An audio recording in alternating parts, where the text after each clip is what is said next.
Está começando mais um Acredite Se Quiser, Arquivo Fenômeno. E hoje nós vamos finalmente finalizar nossos programas sobre a tipologia extraterrestre que nós gravamos em cima do livro do senhor Thiago Tiquete, não é mesmo, senhor Ufudjack? Isso aí, Mr. PH. Vamos concluir essa análise da tipologia. Cara, e que legal que tem isso, né, cara? Que tem essa classificação, que a gente pode dividir em tipos. E é um trabalho espetacular que nosso amigo Thiago Tiquete fez e que é sucesso aí de público aí na ufologia brasileira. Pois é, então, novamente, seja bem-vindo, Thiago Tiquete. E hoje vamos finalizar as espécies do seu livro, né? Fala pessoal, tudo bem com vocês? Vamos hoje finalizar esse livro de quase 250 páginas, só de desenhos. Eu tava vendo aqui agora, folheando meu livro, que assim, a gente tem que olhar o nosso filho sempre com carinho. Só de desenhos são Gente, não sabia que era tudo isso não. São 140 páginas só de ilustrações.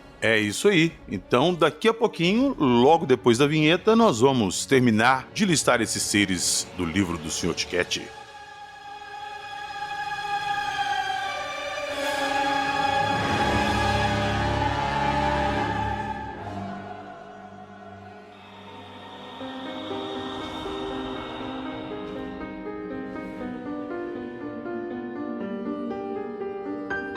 Caso Varginha, Duende Macabro, Mini Crack, Reator Arc, Sinais.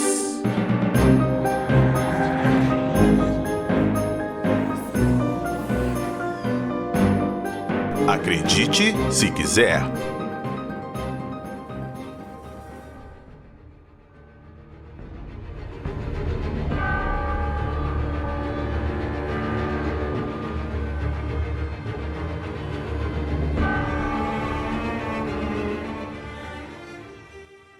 Antes de entrarmos nos seres do livro do Tiquete, nós temos um relato. É um relato de um ouvinte da terrinha aqui, meu conterrâneo, da terra do pão de queijo. Um relato do Sérgio. Sérgio, meu amigo, muito obrigado pelo seu relato. Um relato bem interessante. E nós vamos escutar ele agora e nós já voltamos para comentar. Já ouviu falar de estigmata e possessões demoníacas? Ruídos estranhos perturbam você no meio da noite? Luzes estranhas no céu já te causaram lapso temporal? Você tem sensações de medo em seu porão ou sótão? Visitas ou mensagens de pessoas que já morreram é algo da sua rotina? Você ou alguém de sua família já viu monstros, espectros ou fantasmas? Se a resposta for sim, não perca mais tempo. Mande o seu relato para acredite-se-quiser-podcast@gmail.com. Estamos prontos a acreditar em você.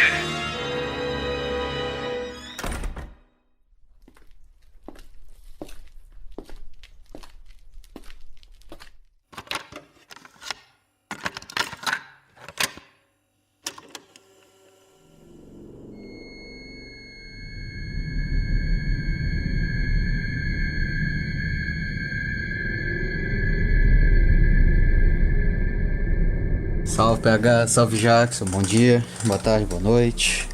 Meu nome é Sérgio, sou aqui de Belo Horizonte, sou conterrâneo PH e tô vindo aqui comecei a contar pro PH meu relato, ele pediu pra estar mandando pra vocês, então vamos lá. Foi uma sucessão de 3 acontecimentos que acredito eu que tenham ligação. A primeira vez eu tinha por volta de uns 8 anos de idade e eu sempre sofri muito com terror noturno nessa idade e foi um pouco depois do falecimento do meu irmão. Eu tava no meu quarto, não tinha relógio, não tinha celular na época, né, pra poder verificar as horas. Meu pai me colocou na cama, acendeu um abajur que eu tinha na época pra me ajudar a dormir e adormeci normal, a luz acesa, porta do quarto fechada, sempre tive muito problema com a porta do quarto aberta. Passado o tempo à noite, eu não sei quanto tempo passou, eu acordei, tava tudo escuro, eu tava deitado na minha cama, virado pro lado da parede e aos pés da minha cama ficava a porta do meu quarto. Como eu havia dito anteriormente, a porta estava fechada, eu tinha muito problema em dormir com a porta aberta. Tudo escuro, o abajur estava apagado e a porta entreaberta. E me olhando da porta, um ser, eu só conseguia ver a cabeça desse ser. E esse ser emanava uma luz azul, bem fraca, meio que iluminava só ele. Eu estava deitado de lado na cama. E eu não conseguia me mover e só conseguia olhar fixamente para esse ser e me transmitia tranquilidade. Eu não fiquei com medo, eu não fiquei assustado e adormeci novamente. Só que o adormecer foi praticamente um piscar de olhos. Eu abri e fechei os olhos e já era de manhã. O segundo caso que aconteceu, eu já tinha aí por volta de uns 15 anos e eu estudava numa escola que ficava a 3 quilômetros da minha casa, aqui na região de Belo Horizonte, na região metropolitana de BH. E no caminho passava por um trecho onde tinha uma fazenda bem grande e tal. E eu andando sozinho, aquele silêncio, eram por volta de 5h30, 6 horas da manhã, já tudo claro, né? Eu caminhando, aquele silêncio onde eu não ouvia nem inseto. E eu olho pro lado, lá ao longe eu vejo um objeto prateado, formato de um tic-tac, né? Famosa balinha tic-tac. E nisso, beleza, um avião. Olho pra frente, olho de novo. O objeto tá lá parado. Olho pra frente de novo. Fiz isso umas 2, 3 vezes, o objeto parado. Quando eu olhei mais a última vez, o objeto tinha sumido. Eu meio que me assustei com aquilo. E quando eu pisquei, faltava ainda uns 10 minutos de caminhada. Quando eu pisquei, eu já tava na porta da escola. Eu não sei como que eu cheguei tão rápido na escola, mas foi quase como um piscar de olhos. E a última vez que eu tive uma experiência mais vívida assim, eu já tinha por volta de uns 19 anos e ainda morando com meus pais. Eu ouvia em cima da casa um barulho, como se fosse algum maquinário funcionando. Algum maquinário de motor, fazia mom, mom, mom, mom, uma bobina em cima da casa. E eu sempre relatava isso pro meu pai, e meu pai sempre descrente, né? Não, pode ser o vizinho mexendo em alguma coisa e tal. E é engraçado que era sempre o mesmo horário. Nessa época eu já tinha celular e tal. Sempre por volta de entre 2h30 e 3h30 da manhã. E teve uma vez que eu ouvi esse barulho, ele parou, e no que parou, eu já dentro do meu quarto, porta fechada, nessa época eu já conseguia dormir já com luz apagada de tudo. Eu ouvi passos dentro de casa, mas como se fossem passos descalços. Quando você tá com o pé molhado, você vai andando na cerâmica ou no piso, faz aquele chilep, que ia da sala, andava até o meu quarto e parava na porta do meu quarto. Ficava lá parado um tempo, voltava pra sala. A última vez que eu ouvi isso, eu ouvi o barulho novamente. Ouvi os passos 3, 4 vezes, indo e voltando da sala pra porta do meu quarto, da porta do meu quarto pra sala. Parou, ouvi o barulho e depois desse dia eu não ouvi mais dessa forma, né? Eu já observei luzes, aquela coisa toda, mas os 3 mais vívidos que eu tenho são esses. Fica aí minha contribuição a vocês, grande abraço, obrigado pelo podcast sensacional que vocês trazem pra gente e acredite se quiser. Grande abraço, galera, tchau, tchau.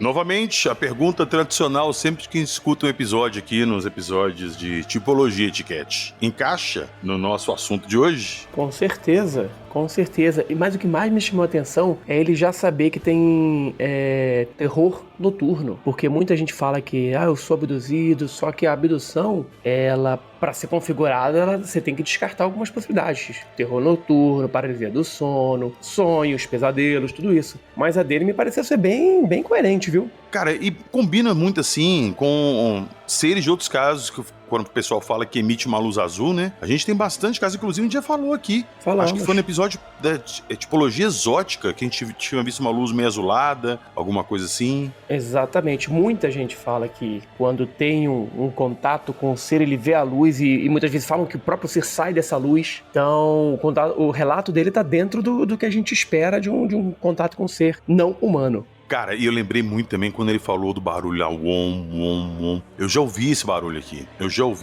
Inclusive eu tava uma vez assistindo televisão com minha mulher, a gente começou a escutar esse barulho e perguntei que barulho que é esse? E a gente tentou ali pensar, será que é um avião, será que é alguma coisa? Só que ele ficou muito tempo. E a gente saiu do lado de fora, olhou pro céu, não tinha nada no céu, mas o barulho tava lá. Esse tipo de barulho, de wom, ele também tem outros tipos de sons também. O som de estática, descagem de internet da nossa época, anos 90. Sim. Aquele também tem isso. Além das interferências, de problemas nos carros e tudo mais. E esse se você, por exemplo, for só você que está ouvindo, a possibilidade de você ter entupido o ouvido, alguma coisa assim, é grande. Mas quando tem mais de uma pessoa ouvindo a mesma coisa, é um pouco difícil todo mundo entupir o ouvido ao mesmo tempo, né?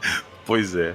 Acho que no caso meu e do meu mulher, a gente não tava com o ouvido entupido junto, não. A gente tava realmente escutando alguma coisa. Mas é isso aí. Sérgio, novamente, valeu pelo seu relato, meu amigo. Tamo junto. E vambora, né, senhor Fujack? Vamos falar do restante dos seres do livro do disquete. Isso aí, meu amigo. Vamos ouvir aí a descrição dos outros casos restantes e ouvir mais essa aula aí do nosso mestre Thiago Tiquete. Então vamos lá. Então vambora.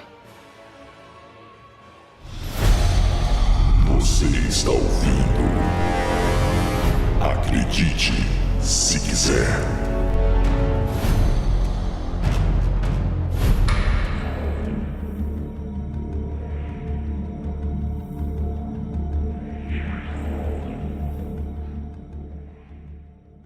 Então vamos lá, vamos começar nosso episódio de hoje. E seguindo a ordem, nós vamos falar agora da segunda metade da tipologia humanoide. Então vamos lá. O primeiro é o ser com visor e luvas de boxe. Bem, é um caso muito interessante e famoso também, que aconteceu lá em Túnez, em Valência, na Espanha, em 1979. A testemunha, o Frederico Ibáñez, ele era um fazendeiro de 54 anos e estava visitando seus vinhedos quando ele notou uma coisa branca, brilhante à sua frente. E aí, próximo a esse objeto, ele viu que parecia um ovo com pernas e olha, um objeto oval com pernas, vocês sabem que objeto ele parece. O Fujack sabe. Um caso famoso. Qual é? O Michelin? Não. Caso Valensole. O Valensole mas eu pensei em Lourdes outro. Zamora? É, o Lourdes Zamora, que é forma oval, um símbolo parecido com formato oval. dos seres de humo, oval com tripé. Então, esse espanhol aqui, o Frederico Ibáñez, viu, e ao lado desse objeto, ele viu dois seres correndo em direção ao OVNI. Esses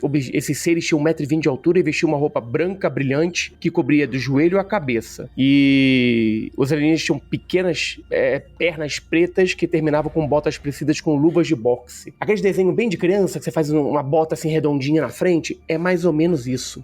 Parece um cara assim com a roupinha de frio, assim, vendo só o olhinho. Isso, com um visor de máscara de esqui, só que aquele visor mais pra fora, né? Tipo de soldador. Então ele viu, e logo depois ele entrou no carro dele, e os seres entraram no objeto e decolou e foi embora. Esse caso foi pesquisado pela polícia espanhola e até hoje não tem explicação. Caramba, velho. Vamos lá, vamos pro próximo então. Esse aqui é interessante, que o ser parece ter um duende, assim, alguma coisa, que é o caso Mickley. Muito famoso também, ele foi destaque na antiga revista Flying Saucer Review, do inglês Gordon Crichton, e foi um caso em 1970, no dia 1º de janeiro, e as testemunhas eram Esko Vilju e Arno Heinonen. Eles estavam na neve, estavam esquiando, e aí eles, por volta de 6h40, ouviram um zumbido e viram uma luz no céu que começou a ser envolvida por uma névoa vermelha acinzentada e começou a emitir uma fumaça na parte superior. E aí, conforme que essa névoa se dissipava, eles viram que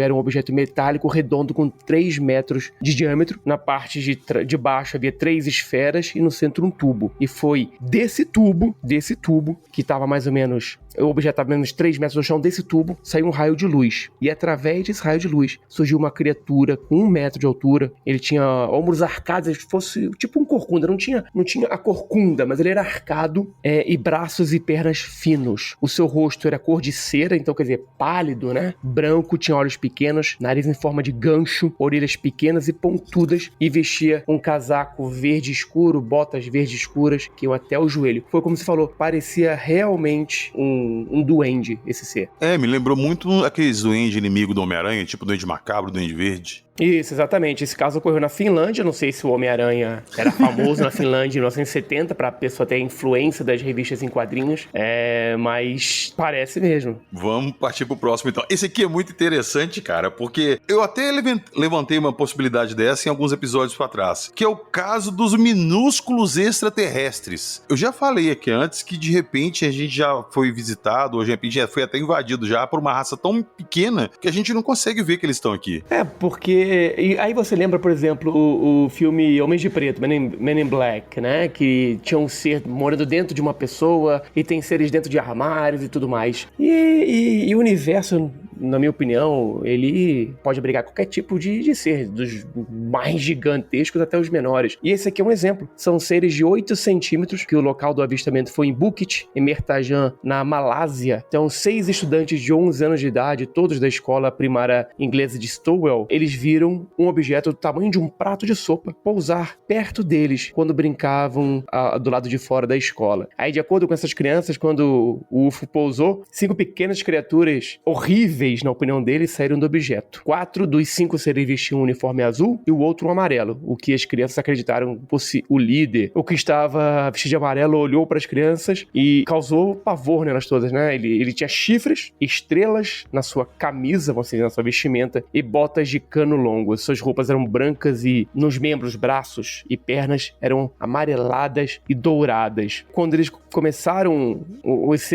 a tentar instalar uma antena no objeto, e aí uma das crianças tentou capturar o líder. E aí esse líder sacou uma arma e atirou nas crianças e todas elas saíram correndo e os seres desapareceram. É história de criança? É, mas criança também. Criança é criativa, não é? Mas criança também fala a verdade, né? Ela quando ela é ingênua, se você perguntar, eu sou bonita, ela vai falar não. Pois então, ela não tem papa na língua. Cara, o interessante é que elas relatam que viram esses seres pequenininhos, um disco voador do tamanho de um prato, e elas tentaram pegar um deles. Eu acho que eu teria mais ou menos uma reação também de tentar pegar se fosse muito pequeno. Sim, oportunidade única, né? Você consegue pegar bichinho daquele, imagina. Mas lembrando, pra estar no livro, ele tem que ter pelo menos 3 outras referências, outros relatos em outros livros diferentes na bibliografia da ufologia. E tem casos desses vistos no Japão, muito na Ásia. Até alguns pesquisadores levam pro lado folclórico, lendário de seres da Ásia. Você citou aí caso japonês, eu conheço esse caso como o caso dos mini-ovnis. Eram uns meninos que estavam brincando numa plantação de arroz, eles viram alguma coisa caindo, chegaram lá, eles viram um objeto mais ou menos do tamanho de um pires mesmo, de um prato assim, como se fossem 2 pratos colados. Aí pegaram aquilo, brincaram com aquilo, levaram pra casa, na bicicleta assim, botaram no bagageiro da bicicleta, levaram pra casa, mostraram os pais, e no outro dia estavam brincando com esse objeto simplesmente ligou e voou e foi embora. Esse caso mini-ovnis, ele é conhecido como o caso Koshi. Koshi, isso. Koshi, que aconteceu em 72, mas você resumiu bem o objeto. Só que o objeto, ele fugiu umas 3 vezes. Ah, é? Inclusive dentro da mochila de uma das crianças, amarrado dentro de um saco, amarrado. Quando eles foram ver o objeto, já não estava mais lá. Encontraram objetos, ele zumbia, ele tremia. E é um caso muito interessante. Tem fotos do objeto. Sim, é. Que ele é um disco, é um chapéu, é uma cartola. Uma cartola arredondada, hein? Não é quadrada, é arredondada. Isso mesmo. Então, é um caso muito interessante também. Nesse caso, não se viram os seres. Mas é também um objeto bem pequeno. E falando em caso japonês, o próximo caso vem de lá, que é o caso Kofu, né? É um outro caso muito famoso também no Japão, que ocorreu na escola de Yamashiro, quando 2 jovens com 7 anos, eles viram 2 objetos UFOs brilhantes de cor laranja por volta de 7 da manhã do dia 23 de fevereiro de 75. Esse caso aconteceu em Kofu, na província de Yamanshi, no Japão. E aí, segundo o relato dos meninos, um dos objetos voou na direção da montanha Tago, enquanto o outro pousou em uma vinha. E aí, criança, movida pela curiosidade, tentou se aproximar do objeto, que tinha 5 metros de diâmetro e 2,5 de altura. E assim que eles viram e iam voltar para a escola correndo para contar para os amiguinhos, do objeto saiu um ser com cerca de 1,30 m de altura. O ser não tinha olhos ou boca visíveis, mas possuía 3 dentes e seu corpo era brilhante como prata. Eles ainda notaram que tinha outro ser dentro do objeto. E esse ser, ele carregava como se fosse o que as crianças descreveram, como se fosse uma espingarda amarrada no ombro. Ele carregava essa espingarda amarrada no ombro. E depois disso, eles voltaram para casa, morrendo de medo. Um dos meninos ficou petrificado, o outro carregou ele, chegaram aí e voltaram pro local, óbvio, né? Voltaram pro local e encontraram marcas. Esse caso foi pesquisado, inclusive, também pela polícia japonesa. E encontraram marcas de alguma coisa que pousou naquela área. E outro aluno, chamado Ishiro Minegishi, ele relatou que viu também o objeto voando na direção de Hinode, 30 minutos antes dos garotos encontrarem um OVNI e os OVNIs e os seus tripulantes. Japão é cheio de história interessante. Ainda vamos voltar para gravar um episódio só de casos japoneses.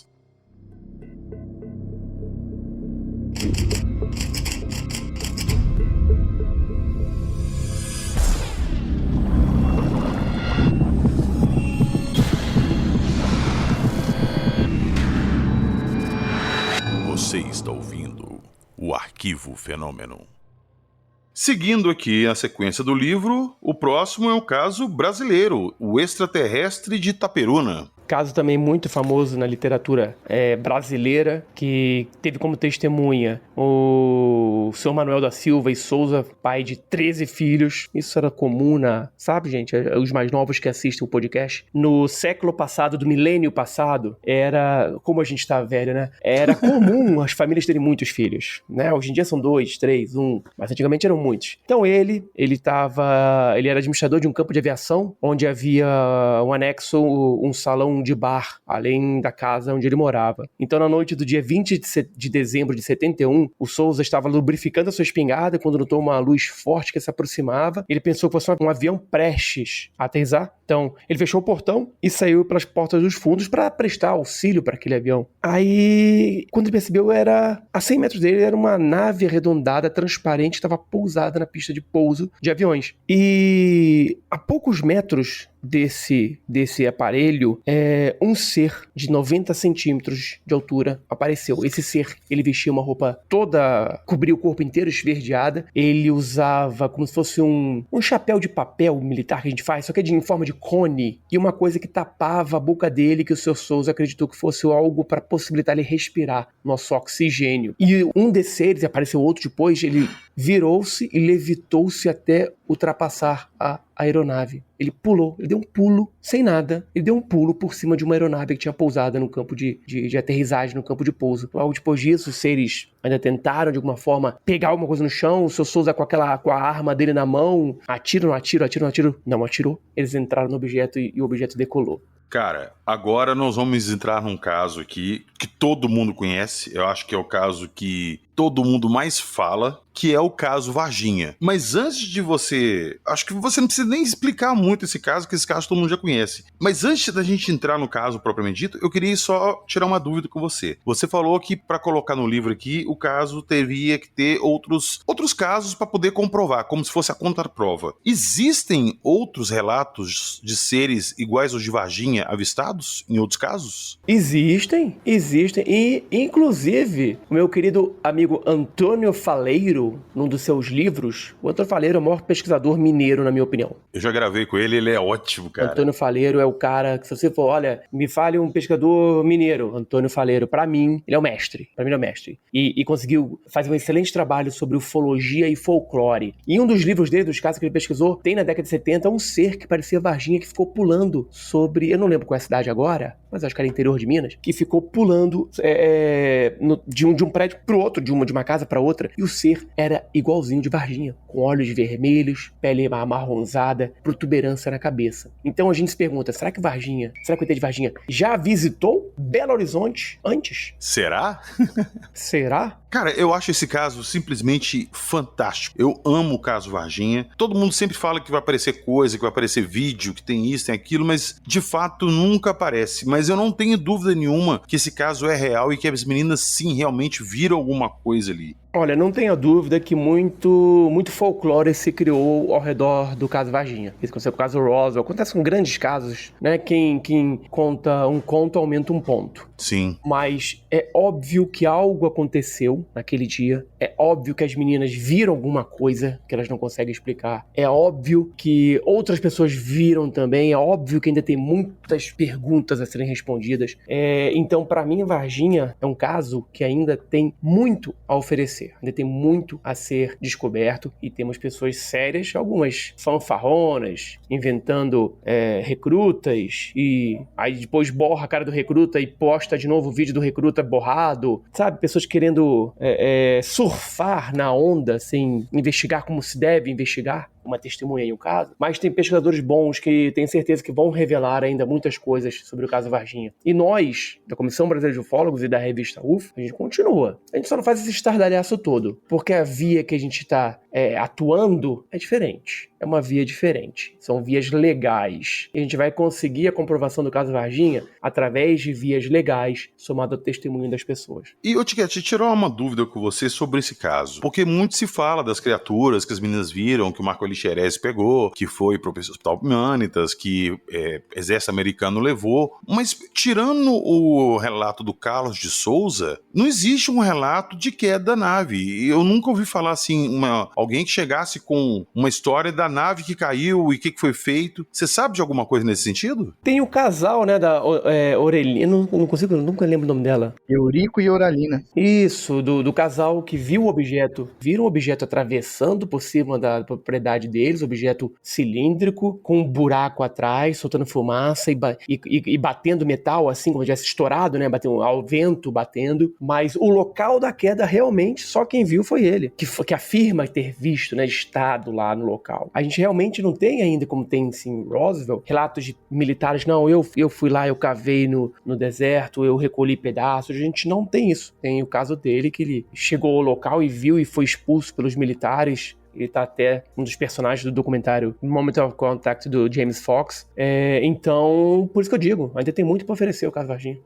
Eu ainda espero saber sobre a verdade sobre esse caso. Eu espero muito. Continuando aqui, nós vamos partir para o caso Eu Yunki. É um caso que, olha, são de locais, é de um local que pouca gente tem noção da quantidade de avistamentos, da casuística da Costa Rica. É muito grande. Tem no meu canal entrevistado o Martin, que ele é da Costa Rica, ele pesquisa os casos lá. E esse caso é da montanha Oyun, que é uma montanha na Costa Rica que falam que é um portal de entrada e saída de seres. Inclusive, acreditam que existam seres intraterrenos nessa montanha, que é uma montanha muito profunda em Oyunque. E há dezenas de casos de avistamento de objetos e seres. Esse ser aqui, de 1,20 m, ele foi visto por Heriberto Ramos e campistas. São várias testemunhas. E um dos campistas chegou a tirar uma foto dos 3 seres que estavam na entrada da caverna. Essa foto é famosa. Se você procurar na internet, você vai encontrar essa foto, apesar dela não ter sido confirmada como autêntica, mas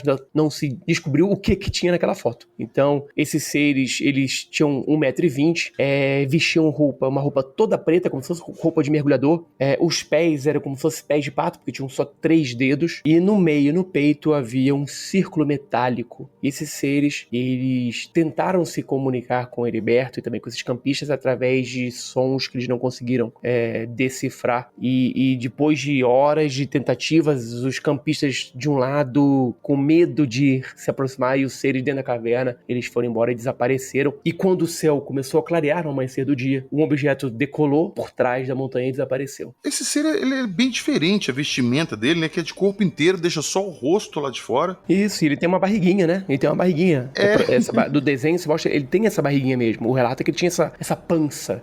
Ele tem uma barriguinha bem protuberante mesmo ali. E tem um disco no peito também, sei lá, parece que tem uma roupa de super-herói, alguma coisa assim. Isso, parece uma roupa de mergulhador, porque a roupa de mergulhador tem essa touca também, a máscara vai por cima, e é toda colada, é uma peça só. E no meio eu vi esse disco metálico esférico, né, no peito. Às vezes é o reator arc dele, hein? Pode ser reator arc, pode ser alguma para ele se comunicar, pode ser para ele respirar, pode ser alguma capa protetora. Pois é. Vamos lá. Continuando aqui as coisas estranhas, agora vamos começar com coisa diferente. O extraterrestre que anda pelas paredes. Caso muito famoso também, que aconteceu em Vilvoorde, em Bruxelas, é o caso Vilvoorde, em 1954, quando o senhor VM, que ele nunca deu o nome dele, não se sabe o nome dele, ele viu no pátio do lado de fora da casa dele uma luz. E aí ele achou estranho, porque ele morava numa área rural. Ele viu essa luz e foi ver. Para sua surpresa, quando ele olhou para a janela da cozinha, no seu pátio, que era um pátiozinho pequeno, ele viu um ser todo verde, brilhando, emanando um brilho verde, vestido da cabeça aos pés. Ele mesmo com brilho conseguia ver que o ser vestia luvas, vestia botas, tinha um cinto, tinha 1,10 m esse ser, tinha um cinto, a fivela era prateada, e tinha um capacete, uma mochila ligada a canos nesse capacete, e o visor do capacete era meio escuro, negro, e ele carregava como se fosse um detector de minas terrestres. O curioso é que enquanto ele via esse ser andando no chão, o ser chegou perto do muro do quintal dele. E ele começou a andar no muro como se não existisse gravidade. Ele foi escalando o muro, não que nem um Homem-Aranha que vai agachado com os dedinhos, não, ele foi andando mesmo, como se não tivesse gravidade, como se a parede fosse o chão. E aí, a testemunha, ela tentou fazer um sinal para esse ser parece que respondeu o sinal dela, e logo depois que ele passou esse muro, um objeto luminoso subiu e desapareceu. Esse ser é bem diferente, cara. Ele parece ser todo assim, fluorescente, todo com uma luz própria. Isso. Muita gente vai falar que tem um episódio dos Simpsons que o Simpsons ele fica radioativo. É o Sr. Burns. O Sr. Burns fica radioativo, acham que é ETs. É bem parecido. Aquele eu venho em paz. Isso mesmo, busque conhecimento. Não, esse é outro. Mas é nesse estilo. E vamos lá, mais um caso aqui no Brasil, ó. Inclusive, o caso São José do Rio Preto. Eu vou chamar ele de caso do mini crack, porque o extraterrestre desse caso parece aqueles mini crack da Coca-Cola que dava antigamente. Parece mesmo. É um caso aqui do Brasil também famoso. A testemunha é Geni Lutz. Foi no dia 27 de maio, em 73, em São José do Rio Preto, em São Paulo. O interior de São Paulo, ele tem muitos casos. Pirassununga, o caso Tiago Machado. Tem o caso Bauru. Tem esse caso aqui de São José do Rio Preto, que a senhora Geni, ela observou um objeto voador vindo do sudeste.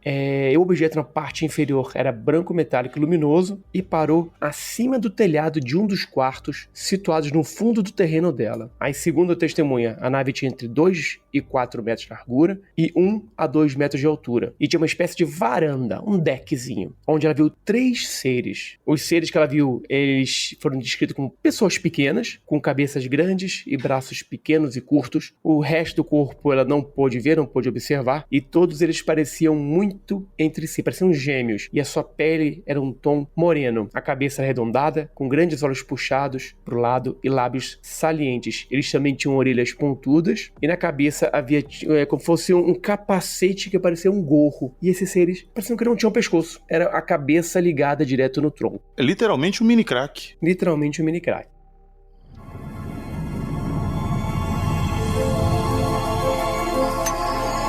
O quê? Olhem! Lá está ele! Oh, Homer, desculpe eu ter duvidado de você. Eu lhes trago amor. Mas um amor entre um homem e uma mulher ou o amor de um homem por um ótimo charuto cubano? Eu lhes trago amor. Ele trouxe amor, não deixa o homem embora, não. Quebre as pernas dele.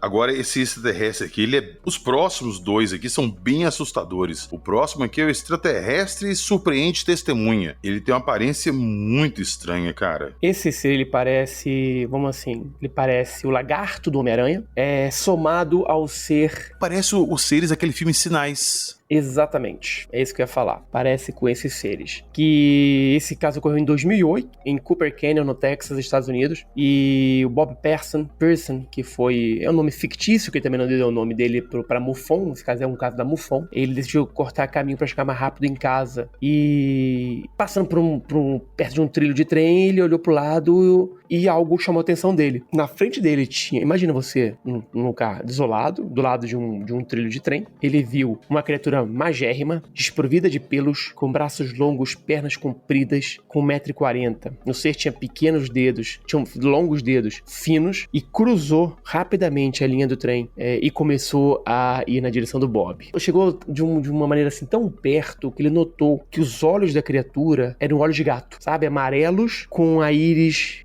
vertical. E aí, bom, ele não quis ver o que ia acontecer, ele acelerou o carro dele e foi embora, e o ser ficou pra trás. Por que ele tá aqui como extraterrestre? Porque nessa semana, nesse local, houveram mais de 13 avistamentos de objetos voadores não identificados. E alguns das testemunhas desses 13 avistamentos relatam que um ser muito parecido com esse descrito pelo Bob foi visto saindo e entrando de um objeto voador. Esse caso é interessante, que igual eu falei, ele lembra muito o ser do filme Sinais, do Night Shyamalan. Mas eu não sei se você sabe disso, Cat, que aquele momento ali do filme que pega um ser no Brasil, em Passo Fundo, no sul do Brasil, é baseado num relato real de uma onda ufológica, né, que rolou aqui no Brasil naquela época. Naquela época eu falo assim, acho que foi na década de 60, se eu não me engano. Você sabe dessa história?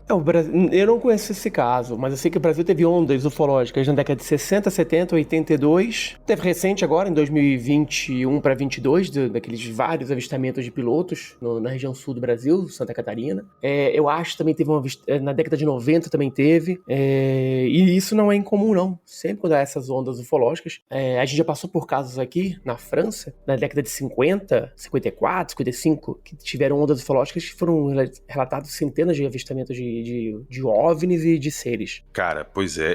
Eu vou deixar aqui pra galera como é que foi esse caso, a nível de curiosidade, que aquela cena do filme Sinais em que um ser extraterrestre passa por trás de passa-se por uma janela e os meninos falam assim, olha ali, ele tá ali, ele tá passando, ele tá ali atrás. O que aconteceu? Eu não vou lembrar agora exatamente quando foi, mas de repente eu até pesquiso isso mais a fundo e volto com o Jackson num episódio sobre isso. Mas foi no Passo Fundo, no sul do Brasil, na década de 60, se não me engano, 2 meninos estavam brincando nos fundos ali da casa de fazenda deles, eles moravam na zona rural, e eles viram alguma coisa desceu do céu e pousou lá. E eles se aproximaram para ver e viu que saiu alguns seres de dentro desse objeto. E eles ficaram observando até que os seres notaram a presença deles e eles se aproximaram. Os meninos assustaram e entraram pra dentro de casa gritando, chamando pelos pais. Aí o pai do menino pegou uma arma, tentou ir lá ver o que era, achou que era alguém invadindo a fazenda e chegou lá junto com os meninos e os meninos estavam gritando, ele tá ali, ele tá ali, ele tá ali. E o pai perguntando aonde, ele falou assim, ali no fundo, ele tá passando ali no fundo. Quando o pai olhou, ele viu um ser que cruzou do fundo de uma região que tinham árvores assim, pra trás de um galpão, tipo um celeiro que eles tinham. E o pai correu pra ir lá atrás pra ver o que era, se era alguém, alguma coisa. Chegou lá, não tinha nada. Quando ele se deu por conta, ele olhou pra cima e ele ouviu um objeto muito grande voando, indo embora e se afastando. Então eu acho que o Shyamalan meio que pesquisou alguma coisa pra poder colocar isso lá no filme, porque aquilo ali foi parte de um relato que aconteceu. Eu não conheço. Vou até ver com o pessoal do Sul, com o Rafael Amorim, lá se tem esse caso. A única diferença é que no filme o pessoal acha que no Brasil a gente fala espanhol, né? É. Mira, gente. E legal que os meninos estavam assim, tá ali. Aí algum dos meninos grita assim no fundo, it's behind. É fantástico. Aqui a gente é poliglota, aqui no Brasil você fala tudo que é língua. Mas vamos lá, continuando os seres assustadores. Esse aqui tem uma aparência total de ser extraterrestre, que é o caso Cabo Rojo. É o que eu falei, na Costa Rica a gente tem muitos casos interessantes, e esse aqui em Porto Rico, que é ali pertinho, Cabo Rojo, que teve um caso muito interessante, onde um avião, isso tem fotos, umas fotos famosas, um avião F-14 Tomcat foi engolido por um OVNI. Se você der uma googada aí, procure OVNI, Cabo Rojo ou Porto Rico, OVNI, avião, que vocês vão ver essas imagens fantásticas, fotografias que até hoje, ninguém conseguiu falar que são fraudadas. A foto tem lá no Fenômeno. Isso, então busquem conhecimento lá no Fenômeno, que pra mim é minha fonte número 1. Sim, eu vou deixar linkado aí na descrição do episódio essa matéria lá com essas fotos que nós citamos aqui. Esse aqui aconteceu em 1990, dia 31 de agosto, e você pode perceber que ele é bem parecido com o caso El Yunque. Porque são seres... Esse aqui parece mais um Grey, porque ele tem a cara de um Grey, o olho negro, mas tem também orelhas pontudas, 3 dedos nas mãos, 3 dedos nos pés. A testemunha foi Miguel Figueroa e outras testemunhas que... O Miguel se deparou com 20 carros parados no estacionamento, algo incomum pro horário, era praticamente final da noite, e ele se aproximou para ver o que estava acontecendo. E uma mulher muito assustada disse que tinha acabado de ver algumas crianças ou homens estranhos com grandes cabeças e olhos enormes. O seu Figueiredo, ele comentou que alguém estava pregando a peça deles e, movido pela curiosidade, dirigiu até o local onde os seres tinham sido vistos ir embora. E, para surpresa dele, ele viu ao lado da rodovia 5 pequenos humanoides, todos negros, de olhos acinzentados, de olhos negros, com orelhas pontudas, 3 dedos nas mãos, 3 dedos nos pés, medindo 1,40 m. Depois que ele viu isso, é óbvio que ele acelerou. Primeiro ele jogou o farol dos carros nos seres para iluminar, os seres olharam para ele, ele acelerou e se mandou dali. Cara, esse ser aqui dá medo, viu? Esse aqui, se eu encontrasse com ele pela frente, provavelmente ele ia sair com a péssima impressão de seres humanos, porque eu ia chorar demais. Vamos lá, vamos partir pro próximo aqui, que inclusive esse caso nós já falamos dele, e vocês aguardem que na próxima semana nós vamos trazer a Lala Barreto aqui, que nós batemos um papo com ela assim, muito legal sobre o caso Humo, esse caso e algumas coisas de similaridade entre eles. O próximo caso do seu livro aqui é o extraterrestre gigante de 3 olhos, também conhecido como o caso de Voronezh. Esse, se eu não me engano, já teve um podcast aqui. Sim. Então nem vou perder muito meu tempo, porque o podcast vai ser melhor do que eu falar aqui. Mas foram 3 seres diferentes.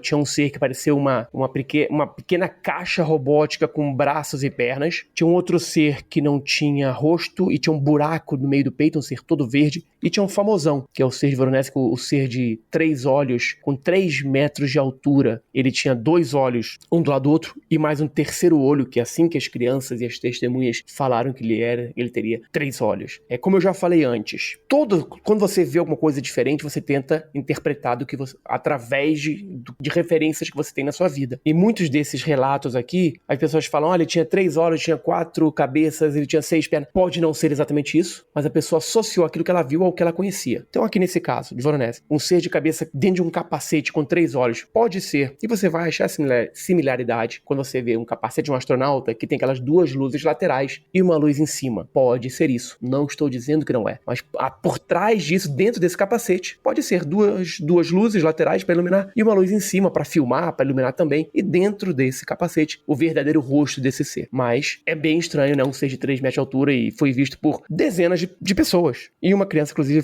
tomou um raio nas costas que ela desapareceu e foi aparecer logo depois, mas assista o podcast para saber mais sobre isso. Pois é, nós já temos um episódio inteiro sobre esse caso e não se esqueçam, semana que vem ela lá tá aqui e vocês vão pirar com a conversa, hein? Vão lá que os próximos 2 casos nós temos episódios dedicados a eles aqui. Então vamos falar rapidamente aqui, que é um caso aqui da Terrinha, que eu gosto muito, e nós já falamos dele aqui, nós gravamos junto com o Morgan no Projeto Contato, que é o caso Sagrada Família. É um dos casos clássicos brasileiros, né, em Belo Horizonte, que 3 crianças viram um objeto esférico, estavam do lado de fora lavando a louça. Antigamente, nas cozinhas não havia pia, essas coisas se lavavam tudo lá de fora, né, numa bacia ou num tanque, e essas crianças viram um objeto esférico transparente em cima da casa deles, e desse objeto, através de um raio, saiu um ser de 3 metros de altura, com um olho, e ele vestia uma roupa toda colada, com dobras,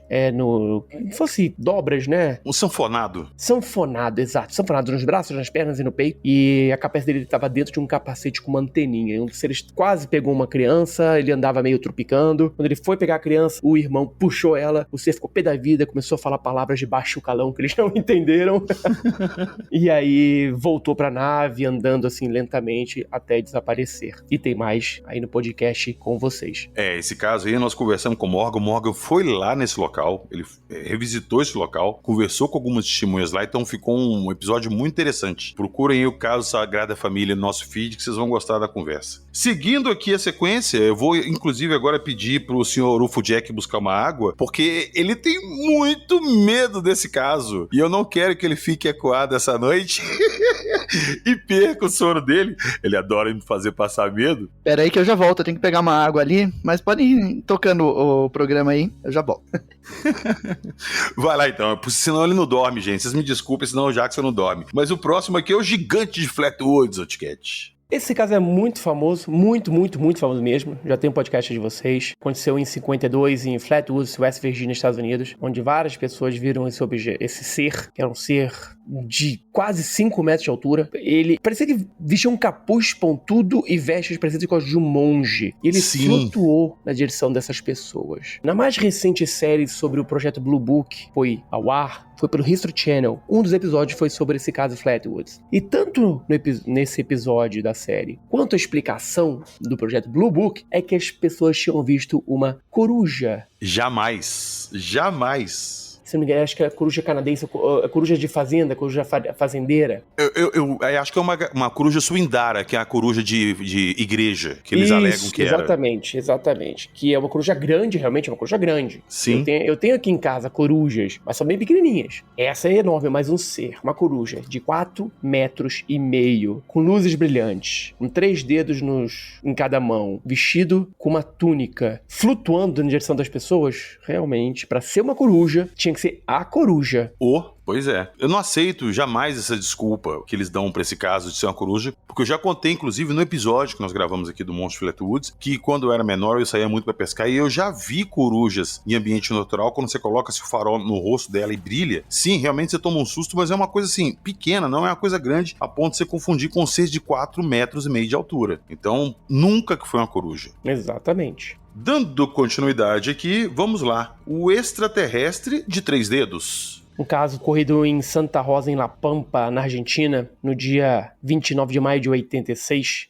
O Oscar Alberto Flores, ele acordou com um som de zumbido alto. Lembra que a gente falou fora dos microfones, que você e sua esposa ouviam um zoom? Lembra? Sim. Ele ouviu então um zumbido alto e os cães latindo. Então ele abriu a janela do quarto para ver o que estava acontecendo e se deparou com um objeto pairando sobre as árvores. Ao se virar dentro do próprio quarto, ele notou um ser. Dois seres na porta do quarto dele. Cada ser tinha aproximadamente 2,5 metros de altura, mãos longas e finas, com 3 dedos em cada, sendo o dedo médio maior que os demais. Seus rostos eram inexpressivos e tinham olhos muito pequenos e escuros. Não tinham boca nem nariz e vestiam um macacão, uma peça inteira prateada, de cor prateada, um cinto com alguns bolsos e um colar com um medalhão. Os seres tentaram gesticular com o Oscar e tudo mais, e do nada, repentinamente, da mesma forma que surgiram, eles desapareceram. O Oscar então foi até a delegacia de polícia para relatar o incidente e, segundo a testemunha, a pele dele nos dias seguintes começou a descascar, como se ele tivesse sido, de alguma forma, atingido por radiação, não porque ele não morreu dessa forma, mas como se tivesse pegado muito sol, então algo muito quente. Que é uma coisa comum também, vários relatos, né? Essas queimaduras, assim, pela proximidade com o objeto. Isso, o mais famoso deles é o Betty Cash Landrum, que duas senhoras e o neto de uma delas viram o objeto em forma losangular, de diamante, emitindo luzes para todo lado, passando bem lenta sobre uma estrada e vários helicópteros pretos, aqueles, não eram Black Hawks, acho que eram Black Hawks, seguindo esse objeto. Ela relatou como se eles escoltassem o objeto. Exatamente. E ela sofreu de câncer por exposição à radioatividade, queimaduras, morreu há alguns anos atrás e até hoje. O sobrinho dela, que está vivo, ele afirma que o que eles viram era uma espaçonave de outro planeta e a exposição causou a morte dela por câncer. Esse caso Nós vamos falar desse caso aqui no episódio à parte, a gente não gravou sobre ele ainda não, mas eu pretendo que eu gosto muito desse caso. Dando sequência aqui, mais um caso que a gente já tem um episódio aqui sobre ele, e novamente é um caso aqui de Belo Horizonte. Nós gravamos ele na época também com o Morgan do Projeto Contato. Então, quem quiser mais detalhes desse caso, é só procurar no feed aí, o caso Baleia, né, Tiquete? É um caso clássico brasileiro também, que aconteceu em 1967,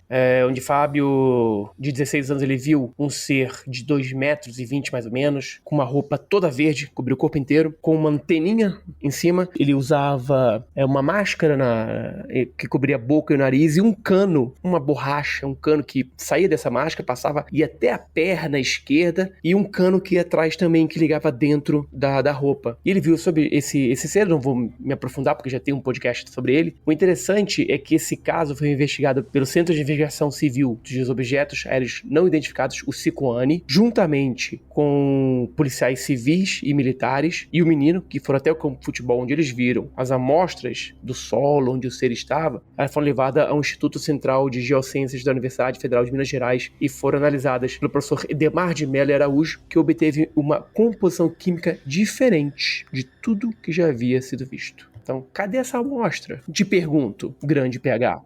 Boa pergunta, eu não sei onde está, eu gostaria muito de saber também.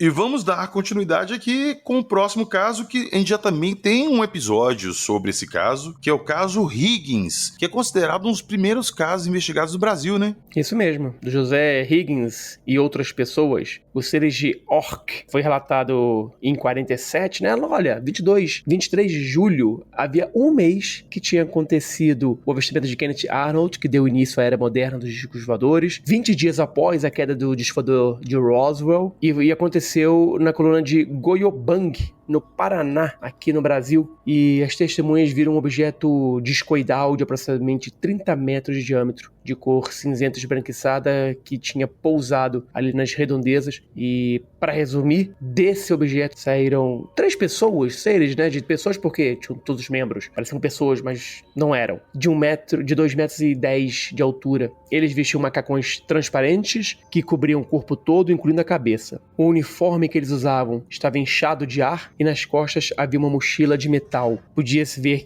que debaixo do uniforme havia camisetas, calções e sandálias que pareciam feitos de papel brilhante. Eles são de outro planeta, a gente já estava com o sol muito forte aqui e estavam usando roupas protetoras de sol. Só pode ser, porque usar camiseta, bermuda e sandálias é estranho, mas é o que eu falei, é a interpretação das testemunhas. Elas interpretaram dessa forma.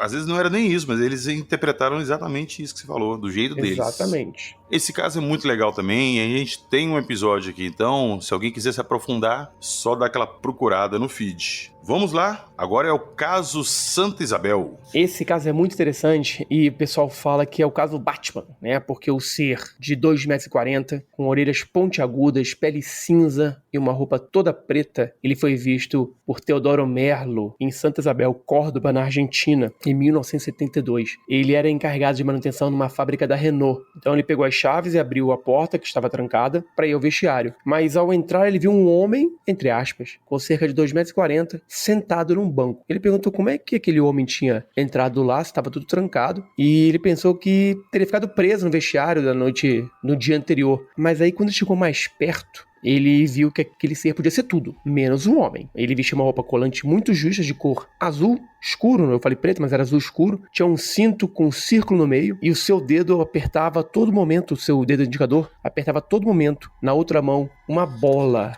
Como se fosse aquelas bolas de fisioterapia que você fica apertando. Esse ser, ele usava uma máscara com orelhas pontudas e seu rosto era muito branco, extremamente pálido. Aí o Teodoro gritou pro ser para que ele se identificasse e alguns segundos depois o ser levantou e começou a caminhar lentamente. Aí o Teodoro foi a mesma distância, mantendo aquela distância de segurança.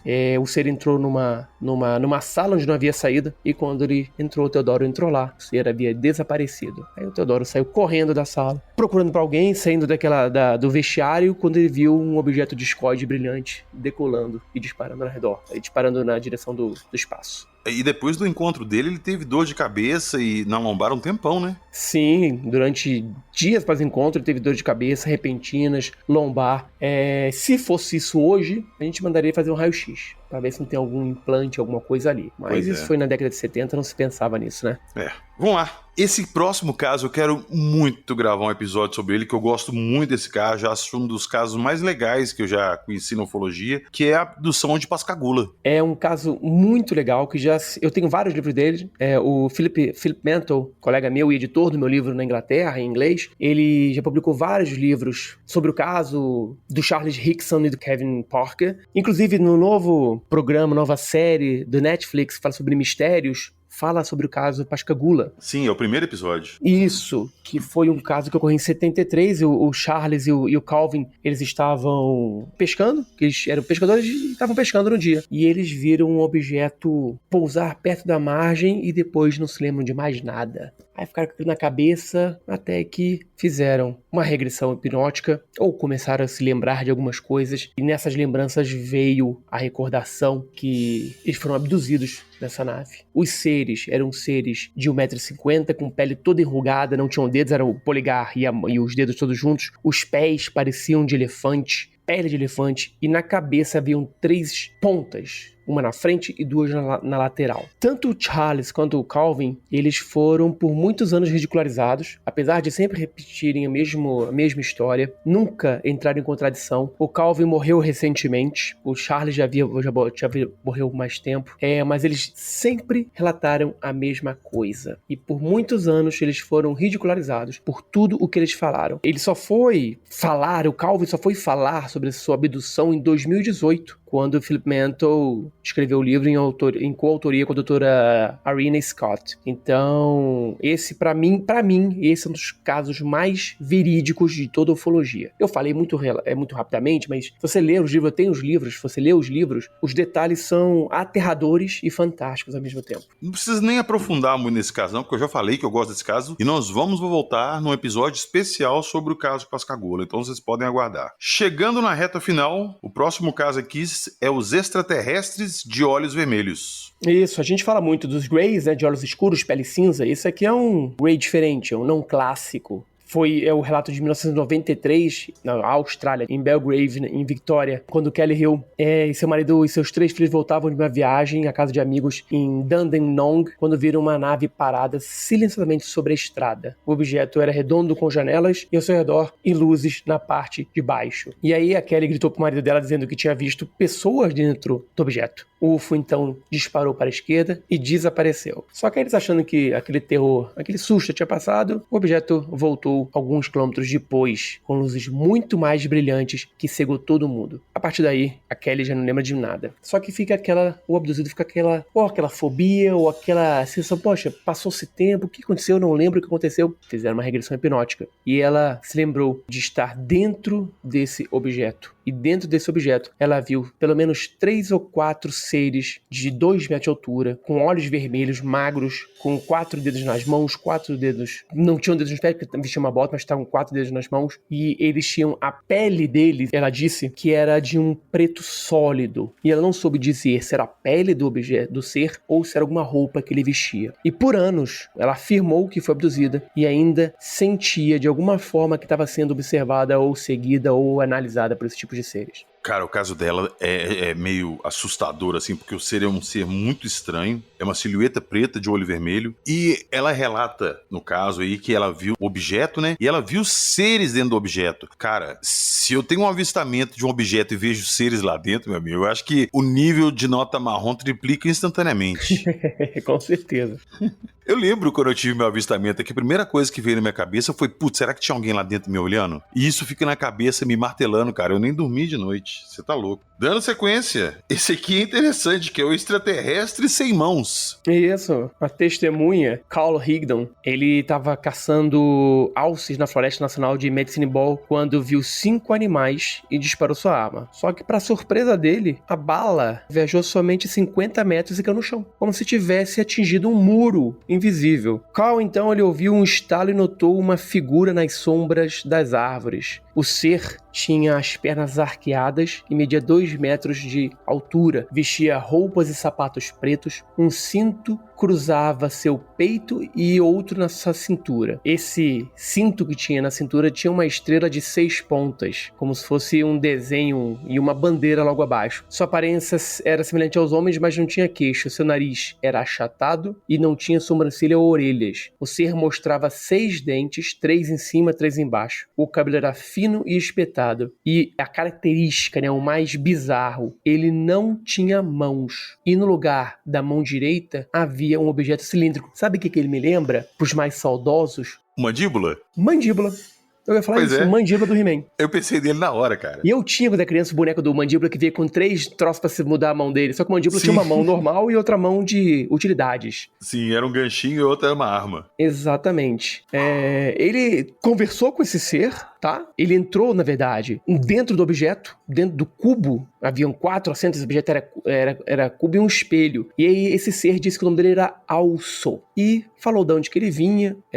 Não falou de onde ele vinha. Ele mostrou pro Carl o nosso planeta, que ele tinha que fazer exames com o Carl e tudo mais. E ao final, ele devolveu o rifle ao Carl, mas ao mesmo tempo ele viu que as pílulas que estavam no bolso do Carl saíram flutuando e foram parar no bolso do ser. E aí ele foi deixado de volta na floresta e o objeto decolou. Quem conta bastante relatos assim é o David Paulides, ali naquele documentário Missing 411, né? Eu conheci o David Paulides lá em São Francisco, ano passado, que eu fui palestrar lá. São Francisco não, gente. Foi em Cincinnati. Ele estava palestrando lá junto comigo. Ficou muito interessado no caso do nosso escoteiro desaparecido aqui no Brasil. Eu tenho conversado com ele bastante e eu comprei todos os livros dele que tinha lá, eu comprei, porque é quase impossível achar isso aqui no Brasil. Eu consegui comprar os livros dele, autografados, e ele relata realmente. No início, quando eu conheci ele lá, alguns anos atrás, eu perguntava pra ele se tinha algum relacionamento entre o desaparecimento nas florestas e casos ufológicos. Ele falou, não, é estranho, mas não tem. Mas ele mudou de opinião. E eu fui perguntar pra ele, falei, ô David, a gente tava no pré-início de evento, num coffee break, numa recepção, num coquetel de recepção pros palestrantes e convidados especiais, e eu fui conversar com ele. E eu falei, David, alguns anos atrás eu te perguntei, e hoje você tá aqui num congresso de ufologia, tipologia falando sobre isso. Falei, Thiago, começaram a surgir casos pra mim que eu não vejo outra explicação que não seja extraterrestre. E ele relatou isso no caso dele. E o David é um cara fantástico, sofreu muito pela perda do filho, ainda sofre, né? Quem não sofreria? E o filho dele que ajudava ele a fazer esses vídeos que ele fazia no canal dele, as investigações, e ele agora tá centrado nisso aí. E é um cara fantástico, viu?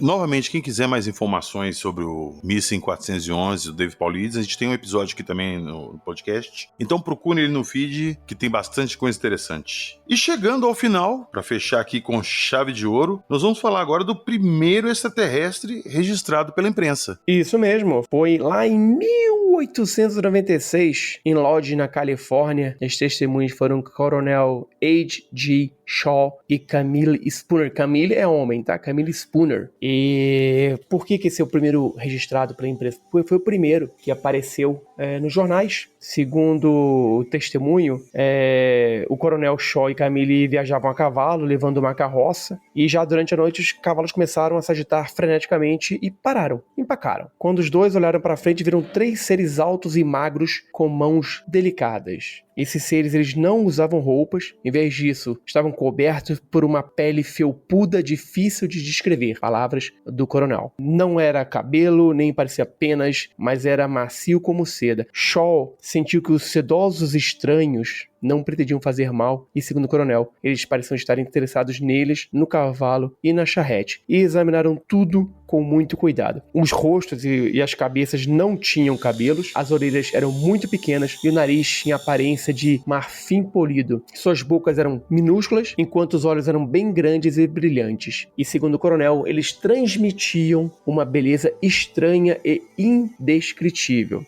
O Shaw chegou a perguntar para os alienígenas de onde eles eram, mas não houve comunicação porque nenhum dos dois entendia o que o outro falava. Então, Shaw, o coronel, ele chegou a tocar um dos seres, colocou a mão no cotovelo e sentiu que o ser pesaria pelo menos uns 30 gramas. De tão leve que ele era. E aí cada ser desse carregava numa mão uma sacolinha, uma bolsa de pano, eles disseram, e um tipo de uma lanterna, um cajadozinho curto com uma lanterna em cima. Depois que eles recolheram algumas coisas no chão, entraram no objeto que disparou no local. Ao jornal local, né, o Shaw disse que na sua opinião a nave tinha vindo de Marte, uma teoria que era muito comum na época. Cara, esse ser é bem estranho e essa parada dele ser tão leve assim me leva a crer que de repente não era nem um ser biológico, né? Uma das teorias para viagem interplanetária é que sejam clones.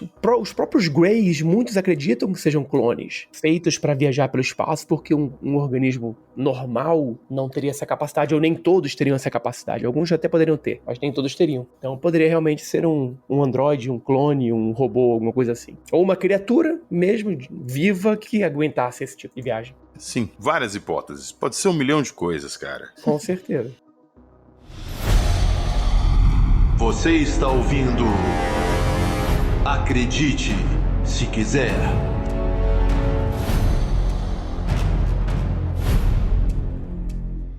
Então foi isso. Hoje finalmente fechamos o livro da tipologia extraterrestre do Tiquete. Tivemos aí 6 episódios dedicados às várias classes, aos vários seres. E eu aconselho a todo mundo que gostou desses episódios que adquira um livro. Lembrando, inclusive, que nós estamos tendo uma promoção aí para um sorteio de um tabuleiro de xadrez da tipologia alienígena. Então, no último episódio da tipologia humanoide, eu expliquei como é que é feito essa promoção. Não é um sorteio, é quem acertar os seres ali do tabuleiro, quem tiver mais acertos que vai levar. Então dê uma escutada lá no último episódio, vão lá no Instagram do Acredite Se Quiser, que eu deixei um post lá explicando como é que faço para participar, e fiquem de olho. No mais, Tiquete, muito obrigado, valeu demais, esses episódios foram muito legais de fazer, muito legal bater esse papo com você e conhecer toda essa variedade aí de seres, né? Deixa o seu recado pessoal, fala do seu canal aí e onde o pessoal pode achar seu livro. Eu que agradeço esse convite, é sempre muito legal estar aqui, foram episódios muito legais e vou voltar para falar de outros episódios, vocês não vão se ver livres de mim. Esses livros do Guia da Tipologia, eles podem ser comprados na Editora Conhecimento, editoraconhecimento.com.br, os livros são vendidos pela editora, e mais uma vez eu agradeço o convite e espero ter novas oportunidades para a gente poder discutir mais sobre a ufologia. Vai ter sim, eu faço questão de te trazer aqui várias vezes ainda, tamo junto.